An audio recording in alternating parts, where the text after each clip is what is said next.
Muy buenos días, querida audiencia de Unión Radio. La radio que proclama esperanza a un mundo necesitado. El tema de esta mañana se titula ¿Cómo consuela Jesús a sus hijos que están en tribulación? ¿Estás pasando por momentos difíciles en tu vida? ¿Tienes problemas con tu familia, en el trabajo, problemas económicos, problemas con la salud? La palabra de Dios trae consuelo a cada uno de nosotros en esta linda mañana. ¿Cómo consuela Jesús a sus hijos que están en tribulación? Interesante tema. Me gustaría pedir la presencia de Dios antes de abrir la palabra de Dios porque nos trae consuelo y fortaleza. Oremos. Padre, te pido que desciendas y toques la vida de aquel que está enfermo en el hospital. Que sane, Señor, aquel que está en su hogar y no tiene dinero para su curación. Te pido por aquel que tiene problemas en su hogar.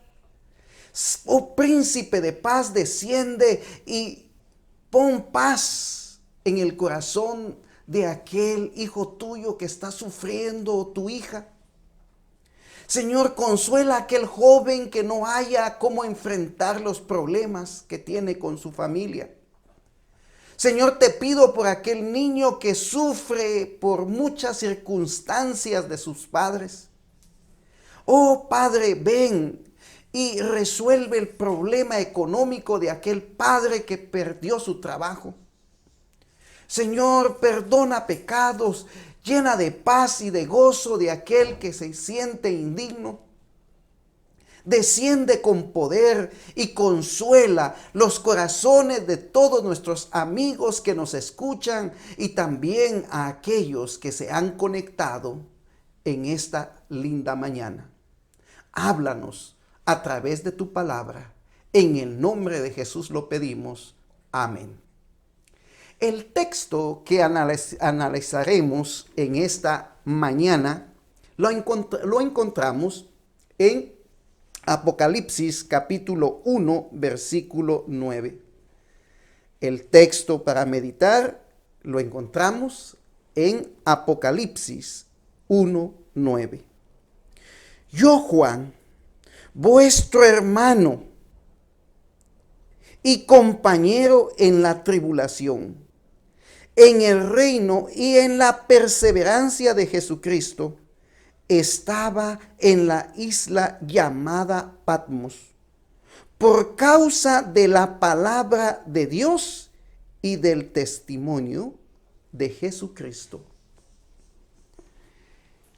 En la época de Juan, en el primer siglo, la iglesia está siendo perseguida.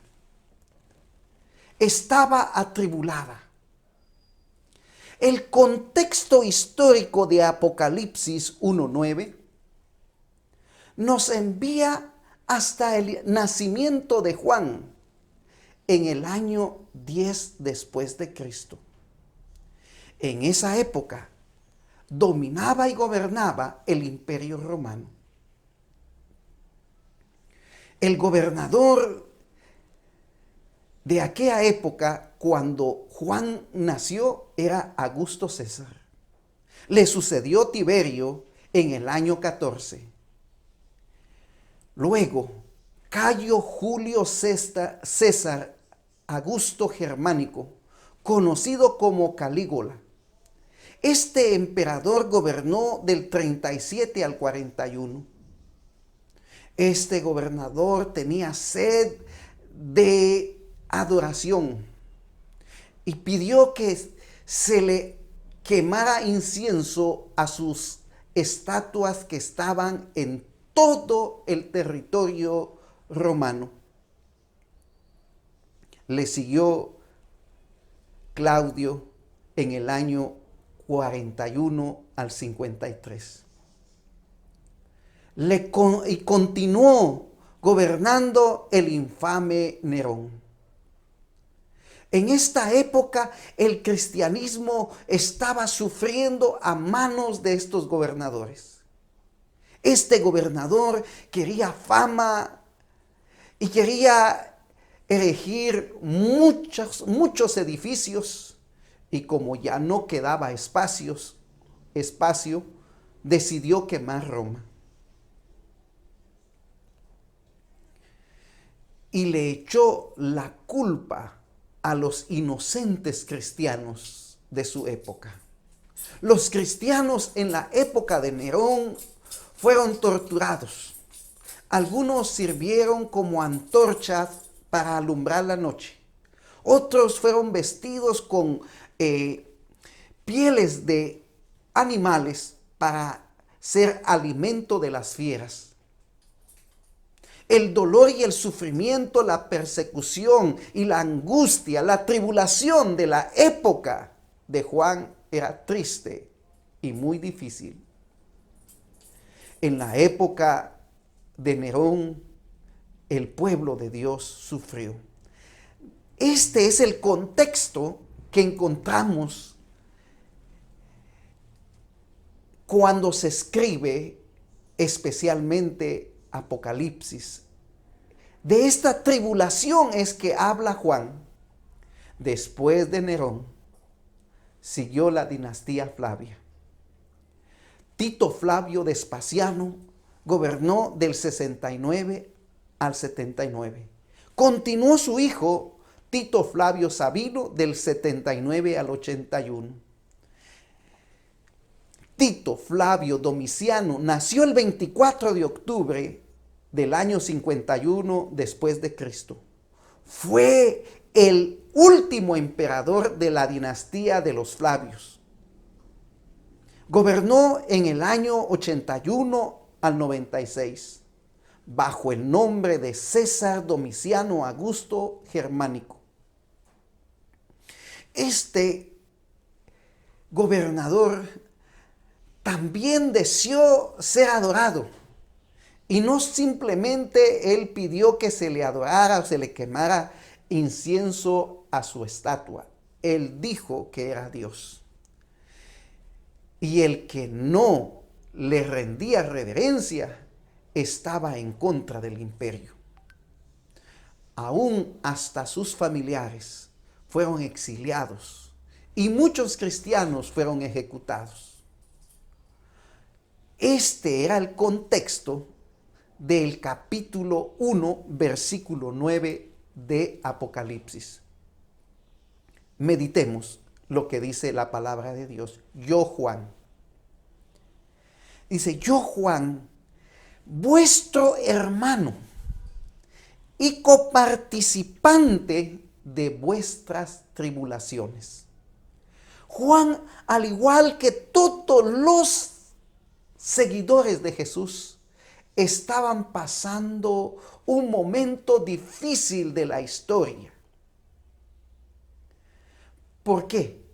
Por testificar del reino de Dios y en la paciencia de Jesucristo, dice el texto. ¿Qué significa tener paciencia en Jesucristo? Recordemos a nuestro ejemplo, Cristo Jesús. Fue acusado por sanar, por bendecir, por dar alimento, por hacer el bien. Sus propios conciudadanos lo condenaron a muerte. Pero Jesús no abrió su boca, no se defendió. Y esto es lo que dice Juan: copartícipe de vuestras tribulaciones en el reino y en la paciencia de Jesucristo. Juan, por proclamar el evangelio, algunos historiadores dicen que fue echado en una caldera de aceite hirviendo. Pero la mano de Dios protegió a Juan. Al ver que no moría, fue desterrado a la isla llamada Patmos. Dice la palabra de Dios, por causa de la palabra de Dios y del testimonio de Jesucristo. ¿Estás pasando momentos difíciles de tu vida por causa de la palabra de Dios?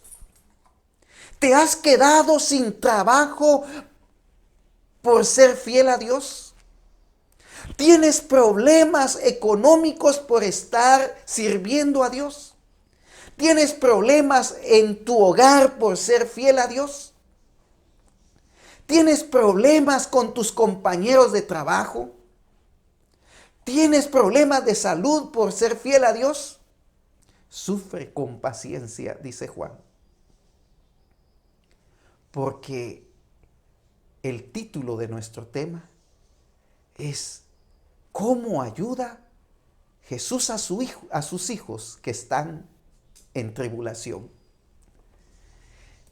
En esa situación estaba Juan preguntándole al Señor, Señor, sufrimos, estamos tristes. La situación no estaba fácil. El versículo 10 de Apocalipsis nos dice de la siguiente manera: yo estaba en el Espíritu en el día del Señor, y oí detrás de mí una gran voz como de trompeta. La palabra de Dios dice que cuando él estaba meditando en el dolor, en el sufrimiento, en la angustia que estaba pasando él y lo que estaba pasando la iglesia de Dios, escucha una voz. Porque estaba en espíritu, estaba en éxtasis, estaba conectado con Dios. Y el Señor le responde y escucha una voz. Versículo 11 nos dice que decía: yo soy el alfa y la omega, el primero y el último. Escribe un libro lo que ves, o escribe en un libro lo que ves, y envíalo a las 7 iglesias que están en Asia: a Éfeso, a Esmirna, a Pérgamo, a Tiatira, a Sardis, a Filadelfia y a la Odisea. Todas estas iglesias y las que existían estaban pasando mucho dolor y mucho sufrimiento y se preguntaban: ¿cuándo vendrá Jesús a poner fin a esto? Cuando se identifica a Jesús, no envía un ángel para consolar a su amado Juan. Le dice: yo soy el alfa y el omega, el principio y el fin, el primero y el último. Le dice: hijo, no te preocupes, yo tengo en control todo. Yo sé que están sufriendo y yo sé que todas las iglesias y todos los miembros están pasando por dificultad. Y la palabra de Dios nos dice en el siguiente versículo: y me volví para ver la voz que hablaba conmigo. O en otras palabras dice: me volteé a ver quién es el que me hablaba. Y vuelto vi 7 candeleros de oro.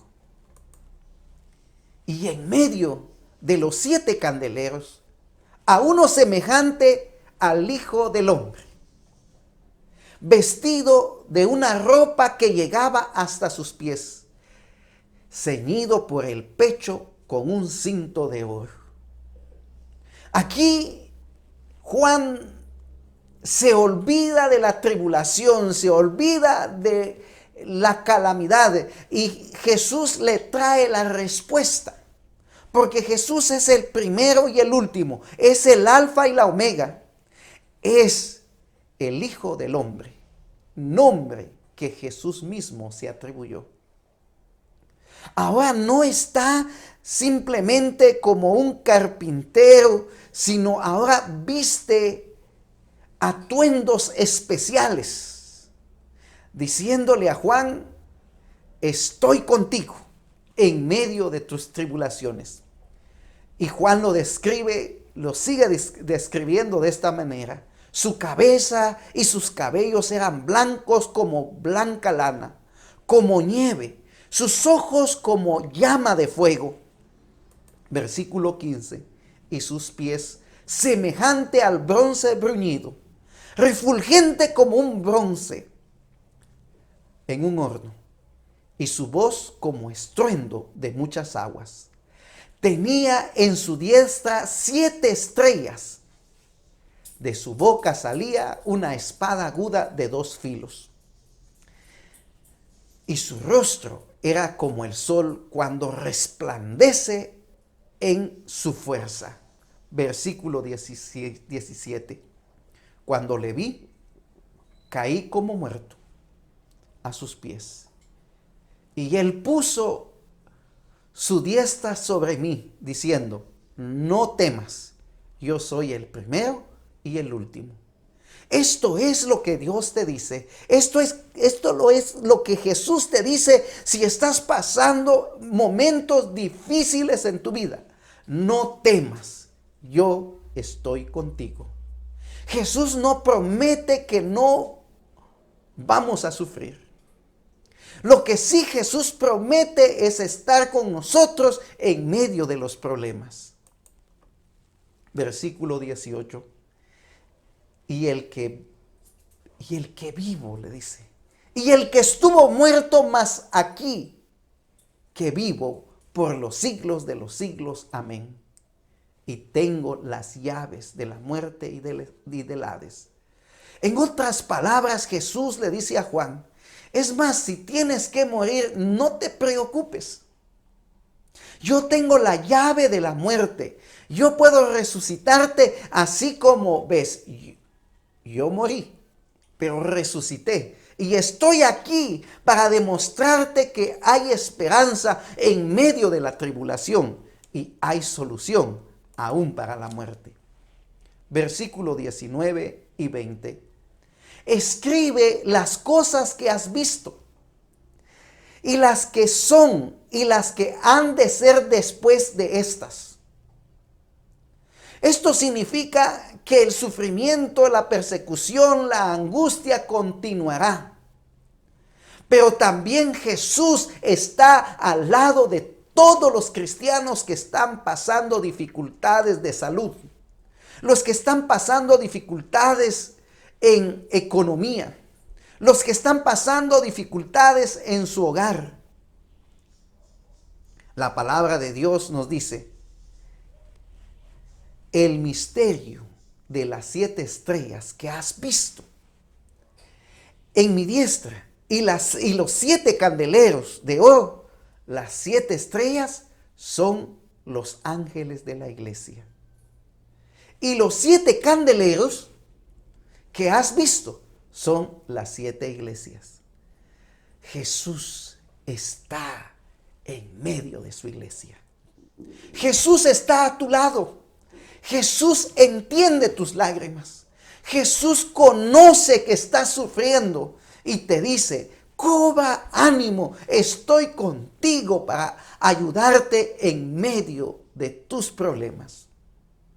¿Cuántos le quieren decir a Jesús en esta hermosa mañana: Señor, aquí están mis problemas, aquí están mis dificultades, te dejo todo lo que tengo, problemas de salud, problemas económicos, problemas familiares, cualquier problema? El Señor nos dice: estoy contigo en este momento. Ese mismo Jesús que levantó a los muertos, el mismo Jesús que ha sanado a muchos en su época y en nuestro periodo, está a nuestro lado. Él puede ayudarnos. Él está con nosotros en medio de nuestros problemas y dificultades. ¿Quieres decirle al Señor, aquí están mis problemas? Y si no has entregado tu vida al Señor, deseas decirle, Señor, aquí estoy con todos mis problemas. Él te dice, yo estoy aquí para ayudarte. Te invito a que entreguemos nuestros problemas a Dios en esta oración. Padre nuestro que estás en los cielos, la verdad, todos tenemos problemas y dificultades. Y muchas veces pensamos que no estás con nosotros. Pero hoy tu palabra nos ha enseñado que estás al lado de nosotros en medio de las dificultades. Y nos recuerdas que tienes solución para todo. No importa la tribulación que estemos pasando. Señor, reconocemos que eres el Alfa y la Omega, el Dios Todopoderoso, el que todo lo puede, el que todo lo sabe y el que puede resolver nuestros problemas. Aquí están nuestros problemas. Te lo entregamos en tus manos. Cámbianos, sánanos y bendícenos. En el nombre precioso de Jesús lo pedimos. Amén. Que Dios te bendiga y que la paz de Dios reine en tu corazón.